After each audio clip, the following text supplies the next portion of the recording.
sama kalau saudara cinta kepada objek yang hilang itu. Makin cinta, makin berpotensi untuk terluka, untuk tersakiti, untuk kecewa ketika kehilangan. Lalu yang kedua, jikalau ada keinginan, lalu itu juga menjadi bagian dari kebutuhan. Satu paket. Ingin dan butuh terhadap sesuatu yang hilang, maka akan menimbulkan rasa sakit, kecewa, kemarahan, dan lain sebagainya. Lalu yang ketiga, kalau harapan kita ditaruh pada sesuatu yang hilang. Tiga hal ini, cinta, keinginan, dan kebutuhan, dan harapan pada sesuatu, pada seseorang, maka ketika itu hilang, akan menimbulkan sakit yang mendalam, duka yang panjang. Ini yang terjadi pada Yakub. Dia kehilangan Yusuf. Tetapi saudara, di balik kehilangan itu, saya ingin menyampaikan kabar baiknya. Di dalam tema yang kita akan renungkan hari ini, terimplisit sekaligus eksplisit apa yang ingin saya sampaikan dalam khotbah ini. Rencana Allah di balik kehilangan. Yakub tidak mengerti hal ini sebelumnya. Puluhan tahun baru dia sadar, oh ternyata ini maksud Tuhan. Tetapi ketika peristiwa ini terjadi, yang terjadi pada Yakub bukanlah melihat rencana panjang daripada Tuhan ke depan, tetapi dia fokus pada rasa hilangnya, pada fakta kehilangannya. Dia fokus ke sana. Dan pada akhirnya, sampai dia katakan tadi, aku tidak mau untuk dihibur. Aku akan berkabung sampai aku mendapatkan anakku di alam maut. Seperti itu. Tetapi sekarang mari kita perhatikan teksnya. Untuk kita memahami kebenaran firman Tuhan ini diletakkan pada kebenaran dan fakta yang terjadi pada waktu itu, supaya kita mengambil apa pelajaran penting bagi kita hari ini. Saudara, tentu kehilangan Yusuf menyakitkan. Tetapi, mengapa Yusuf hilang? Ada pemicunya. Itu tidak langsung jadi dalam sehari. Tapi akumulasi dari setiap tindakan dan kehidupan hari-hari Yakub terhadap Yusuf, dan juga dilihat, disaksikan oleh anak-anaknya. Sekaligus juga nanti ada pengalaman Yusuf yang juga makin menimbulkan kecemburuan dan rasa benci kepada Yusuf. Yang pertama, setiap kali kakak-kakak daripada Yusuf berlaku jahat, Yusuf datang lapor kepada papanya. Karena Yusuf ini hatinya bersih, pikirannya lurus, dia tidak ada neko-neko. Ketika melihat yang tidak baik, hatinya tidak tenang, lalu datang kepada papanya, sampaikan kepada papanya. Tetapi saudara, perhatikan aja, di dunia ini, kalau ada orang yang berlaku tidak baik atau berlaku jahat, lalu ada yang melaporkan, bukan introspeksi itu, tapi dia akan mengkambing hitamkan orang lain. Mengapa engkau lapor? Dan ini bisa memunculkan masalah baru. Pada akhirnya kita yang tidak ada masalah dengan dia, menjadi masalah bagi orang itu terhadap kita. Penyebabnya karena kita melaporkan kejahatannya. Dan inilah yang dilukiskan dalam peristiwa dan kisah yang dialami oleh Yusuf. Kejahatan tidak ditutupi oleh Yusuf. Diberitahukan kepada papanya supaya mereka yang dilaporkan belajar. Karena poinnya di situ. Bukan untuk cari muka. Memang ada orang yang melaporkan sesuatu atau yang ingin menonjolkan diri depan, dalam tanda petik, mencari muka. Tapi Yusuf tidak begitu. Berangkat dari hati yang bersih, pikiran yang tidak neko-neko, dia menyampaikan kepada papanya. Tujuannya supaya kakak-kakaknya tidak melakukan hal yang sama lagi. Tetapi tidak diterima dengan akal sehat, dengan sisi yang positif. Dari hal itu, timbul kebencian. Yang pertama. Lalu yang kedua, ternyata Yusuf ini, karena sikapnya dan juga dia lahir pada masa tua Yakub dan sekaligus lahir dari Rahel, istri yang dicintai. Dia mendapatkan perlakuan yang spesial. Dan di sini letak kesalahan seorang ayah memperlakukan anak-anaknya. Hati-hati saudara. Jikalau ayah dan ibu memperlakukan anak-anak tidak sama rata, tidak atas dasar sayang kepada semua, atas dasar kasih kepada semua, disiplin dan adil kepada semua, maka akan menimbulkan kecemburuan bagi anak-anak yang lain. Kita belajar dari Yusuf. Papanya mengistimewakan Yusuf daripada yang lain. Tentu dia punya alasan. Tetapi engkau menunjukkan itu kepada anakmu yang lain, menimbulkan rasa iri hati. Dan itu bisa dirasakan. Saudara, anak itu bisa mengetahui, oh, papa mama saya memperlakukan saya sama dengan saudara saya atau tidak. Mereka punya intuisi yang tajam tentang itu. Tidak bisa kita bohong. Dan kita harus belajar dari sini sebagai seorang ayah dan sebagai seorang ibu. Memperlakukan anak dengan pilih kasih. Hati-hati. Kita sendiri sebenarnya yang membangun jurang antara saudara-saudara bagi anak-anak. Yang kemudian kalau tidak termitigasi, teratasi dengan baik, ini akan menghancurkan mereka di masa depan. Relasi hubungan mereka yang seharusnya ideal, bisa-bisa itu tidak demikian. Mengapa? Sekali lagi, perlakuan istimewa kepada salah satu dan yang lain tidak. Atas dasar ini kan masih kecil, itu sudah besar. Tapi kan anak bisa merasakan kok. Inilah yang terjadi pada Yakub dan Yusuf. Lalu yang ketiga yang tak kalah penting. Yusuf punya mimpi. Tapi sebenarnya ini adalah tanda ilahi. Tanda daripada Tuhan. Kelak Tuhan akan memimpin Yusuf jadi seorang pemimpin. Pemimpin yang begitu hebat. Bahkan papa mamanya dan 11 saudaranya akan keliling sujud sembah kepada Yusuf. Sembah bukan dalam konteks penyembahan seperti kepada Tuhan. Tapi sebagai bentuk penghormatan tertinggi kepada otoritas yang ada di depan. Itu poinnya. Dia punya dua mimpi. Yang pertama, dia katakan, dengarkan hai kakak-kakakku, aku punya mimpi. Mimpiku adalah berkasku berdiri tegak. Kemudian berkas kakak-kakak mengelilingi berkas saya, lalu sujud menyembah. Dari mimpi itu aja udah kelihatan, kedengaran, ketahuan. Ini dia mau jadi bos, mau jadi pemimpin bagi kita. Engkau anak di urutan berapa kau? Saya yang kakak. Kamu gaya-gaya punya mimpi kayak begitu sampaikan ke kami. Kurang lebih kalau ikuti narasinya begitu. Saudara ego sebagai seorang kakak itu tinggi. Apalagi dalam konteks kehidupan saat itu, wah kakak itu memegang tampuk keistimewaan yang melebihi adik-adik yang lain. Apalagi yang sulung. Yang sulung kadang kalau tidak bisa untuk menjaga, mengontrol dirinya, ini akan menimbulkan potensi-potensi gesekan. Bahkan menghancurkan relasi satu dengan yang lain. Ini terjadi. Sudah mimpi itu, diingatin, dimarahin sama kakak-kakak. Tuhan kasih mimpi yang baru lagi. Ini lebih spesifik lagi. Langsung, matahari, bulan, 11 bintang. Coba pikirkan. Matahari itu papanya, bulan itu mamanya, 11 bintang itu kakak-kakaknya. Spesifik. Hanya tidak sebutin nama. Tapi kalau sudah mimpi itu ketahuan. Itu udah jelas sekali. Itu maksudnya, mereka semua ini akan sujud menyembah kepada Yusuf. Bahkan bapaknya menegur Yusuf atas mimpi itu. Tapi Tuhan kasih tanda itu di awal. Berpuluh-puluh tahun sebelum terjadi fakta itu, Tuhan sudah kasih tanda. Dan itu istimewanya Tuhan dalam merangkai cerita yang agung yang dia ingin persiapkan bagi umatnya. Kadang sulit untuk ditebak saat itu kenyataan hari ini. Tapi waktu kita memperhatikan ke depan, kita punya visi, punya mata iman yang jauh ke depan, kemungkinan kita akan bisa mengerti maksud Tuhan dari peristiwa hari ini. Apalagi kalau kita sudah sampai di sini lalu melihat jauh ke belakang, oh ternyata ini maksud Tuhan bagi saya ada di posisi ini, ada di dalam kondisi seperti ini hari ini. Itu yang terpenting. Di saudara yang dikasih oleh Tuhan berdasarkan setidaknya 3 hal itu memicu Yusuf awalnya mau dibunuh tapi tidak jadi lalu dijual ke orang Midian. Lalu tadi di ayat 36 dikatakan orang Midian menjual Yusuf ke Potifar tentu dengan harga yang mahal itu. Karena Yusuf orangnya parasnya ganteng, lalu berwibawa, dia menunjukkan karakter yang berbeda dari yang lain. Ini istimewa. Maka dibeli oleh Potifar, itu kepala istana itu. Bukan kaleng-kaleng yang beli. Jadi waktu Yusuf dibeli, dia langsung masuk pada lingkaran istana. Langsung pada masuk lingkaran dari pusat pemerintahan. Walaupun waktu itu dia datang sebagai orang asing, bahkan sebagai budak. Tapi itu cara Tuhan untuk membawanya. Minggu depan kita akan coba lebih dalam itu. Tapi hari ini kita perhatikan, saya tidak sedang menjelaskan panjang lebar tentang Yusuf. Tapi sekarang saya alihkan pada pemahaman kita berkaitan dengan Yakub yang kehilangan dan merasakan kehilangan itu. Dan di ayat yang ke-33 dikatakan, ketika Yakub mendapatkan jubah itu, dia memeriksa. Kemudian dia katakan, inilah jubah anakku. Binatang buas telah memakannya. Tentulah Yusuf telah diterkam. Verifikasinya tidak tajam. Satu aja bukti, dan itu bukti tunggal. Dibawa kepadanya jubah itu. Lalu dia lihat, wah dia periksa, ini memang jubah saya. Lalu dia lihat ada darah, oh ini betul, ini anak saya, ini yang sudah dimakan, diterkam oleh binatang buas. Hanya melihatkan itu, hanya melihat itu. Dengan jubah yang ada di depan matanya, lalu dia cepat menyimpulkan bahwa anaknya sudah mati. Hanya sekali lagi, jubah yang terkoyak. Lalu di jubah itu ada lumuran darah. Maka dia langsung sama dengan, langsung simpulkan, anak saya sudah mati. Tapi mana mayatnya? Bagaimana kisahnya? Dia tidak cross check itu. Dia langsung simpulkan, berdasarkan apa yang dia lihat di depan. Maka terjadi bias-bias dalam kehidupan Yakub, istimewa dalam memutuskan itu. Dia terbawa dengan emosi. Dan juga pada akhirnya juga terbawa. Setidaknya ada bias konfirmasi dan bias emosi yang melekat pada Yakub atas peristiwa ini. Hanya satu bukti tunggal. Dia langsung menyimpulkan, oh anak saya sudah mati. Dia langsung yakin, Yusuf telah diterkam binatang buas. Tetapi apakah demikian faktanya? Sebenarnya tidak begitu. Maka atas kesimpulan batin ini dan juga tidak menggunakan logika yang tajam, pada akhirnya di ayat yang ke-34-35 kita membaca bagian-bagian itu sebagai tanda duka yang amat dalam bagi sosok ayah. Dia kehilangan anak yang dikasihi.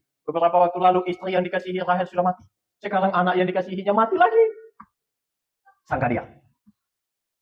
Itu sebab kalau kita membaca dalam perjalanannya, waktu Benjamin mau diambil bawa ke Mesir, dia mati-matian tidak izinkan sebelumnya. Karena takut kehilangan lagi. Tinggal satu ini yang saya pegang. Istri yang saya cintai sudah mati. Dan sekarang anak saya Yusuf yang saya cintai juga sudah mati. Sekali lagi ya, sangka dia. Lalu mau diambil semua yang saya punya. Mau bagaimana hidup saya ini? Itulah kurang lebih yang terjadi pada Yakub. Tapi saudara yang dikasihi oleh Tuhan, di tengah-tengah duka yang mendalam, saudara baca. Bahkan dari ayat 1 di pasal ini, sampai ayat 36, tidak ada satupun kata Tuhan muncul dalam teks ini.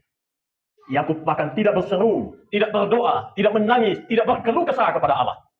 Dia andalkan perasaannya. Dia andalkan ketegarannya. Tapi sebenarnya itu lapuk, itu rentan, tak mungkin bisa menghadapinya. Tapi itu yang terjadi pada Yakub. Dia mengalami peristiwa-peristiwa spiritual sebelumnya. Tetapi semua itu ketika ada dalam kedukaan seperti ini, tidak ada yang diingatnya. Yang dia fokuskan, anak saya hilang. Konsen dia, anak saya hilang. Karena anak saya hilang, maka saya menangis. Saya akan berduka sampai masuk liang kubur. Saya tidak akan bisa mengingat dan melupakan semua ini. Saya akan ingat ini sampai saya mati. Itulah Yakub. Pengalamannya yang besar dengan Tuhan. Yang membekas, yang mendalam. Ternyata tidak cukup untuk membawa dia pada kesadaran bahwa ada rencana Tuhan di balik kehilangan ini. Itu dia tidak lihat. Dia tidak merasakan itu. Tapi sekarang saudara perhatikan.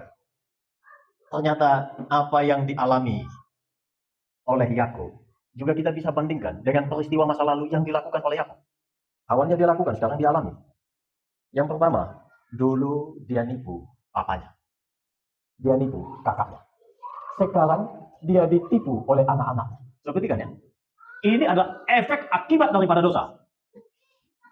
Sekali lagi, dulu dia tipu papa dan kakaknya. Sekarang dia yang ditipu oleh anak-anaknya. Dan dia tidak sadar bahwa dia sedang ditipu. Celakanya di situ lagi. Kalau dia sadar, maka tidak mungkin dia terbenam, larut dalam duka cita. Karena dia tahu itu bukan faktanya. Tapi karena dia tidak sadar, dia sedang ditipu, maka dia berduka sampai berpuluh-puluh tahun. Dari seorang penipu, sekarang kena getahnya, dia ditipu. Itu poinnya. Lalu, dalam relasi, yang tipu dia bukan orang lain, tapi anak-anaknya. Dulu dia nipu papanya sendiri. Sekarang dia yang ditipu oleh anak-anaknya. Bagaimana rasanya itu? Dan secara spesifik tadi, di ayat 31 saudara baca. Waktu Yakub nipu pada Ishak papanya, dia sembelih kambing, lalu darahnya tercurah. Lalu dia pakai bulu kambing untuk datang menipu papanya.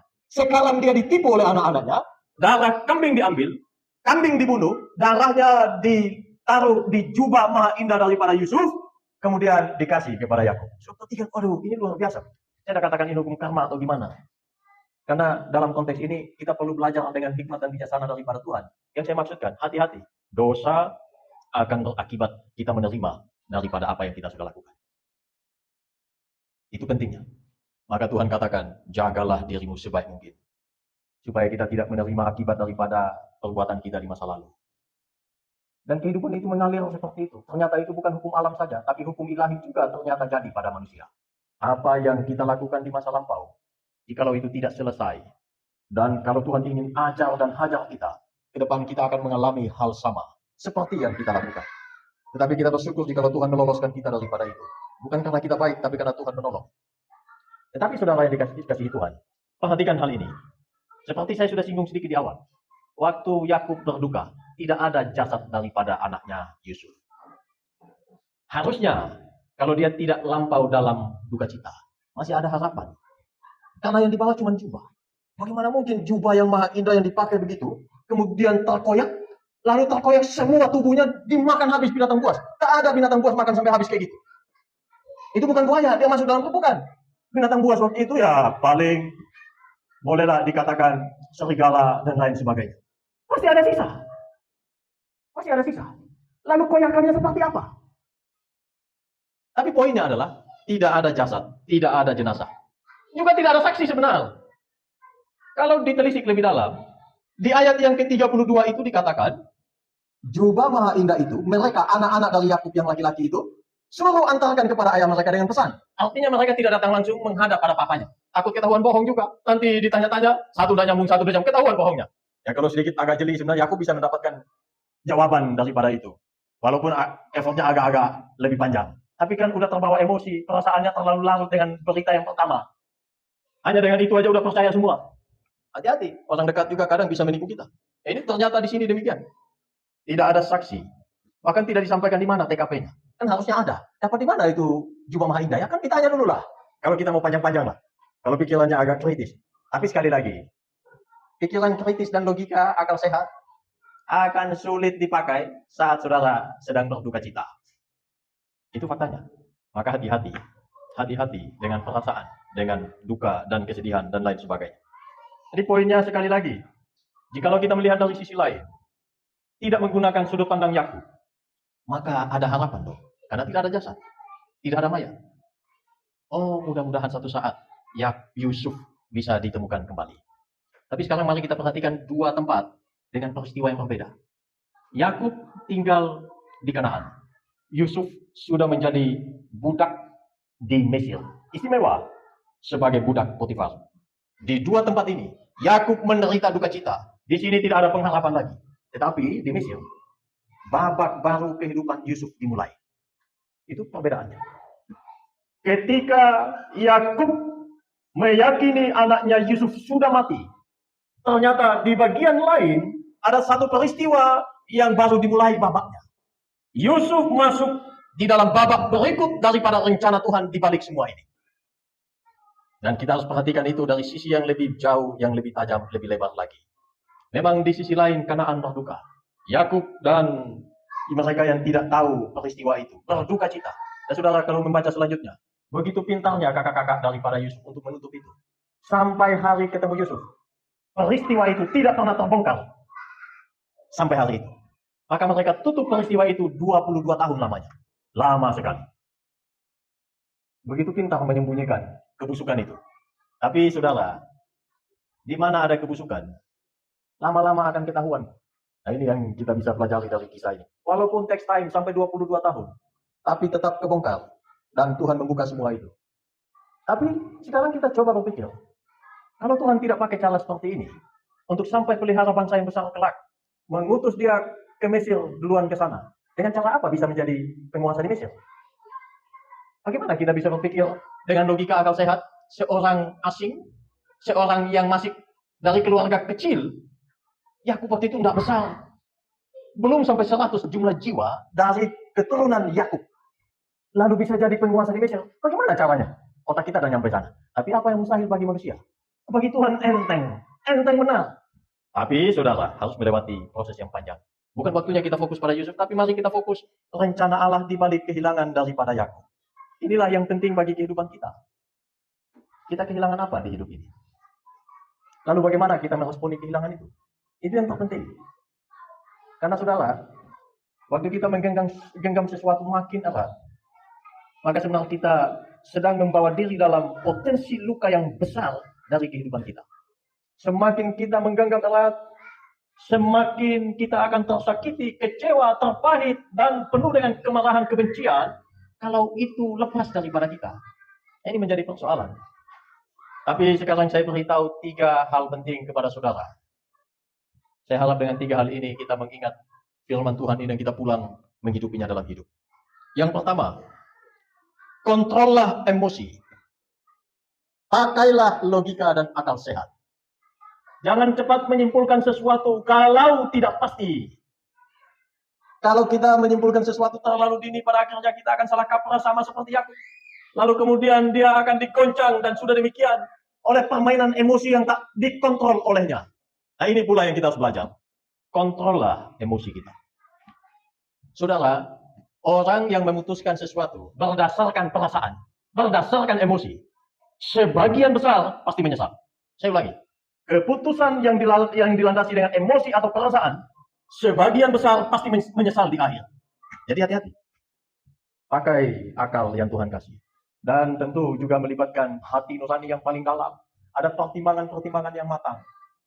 Lalu muncullah keputusan yang tepat. Jikalau bisa temukan data-data yang banyak, lalu kemungkinan terbaik daripada semua ini apa, lalu pakailah itu. Nah itu yang Tuhan inginkan kepada kita. Kontrol emosi. Harus ada keseimbangan antara akal dan emosi. Saya sudah katakan kita tidak boleh pakai emosi. Emosi itu membangkitkan juga sisi lain daripada kita, yaitu intuisi, sehingga kita bisa tahu, ini dia sedang bohong, ini tidak. Tetapi logika juga harus dipakai di situ.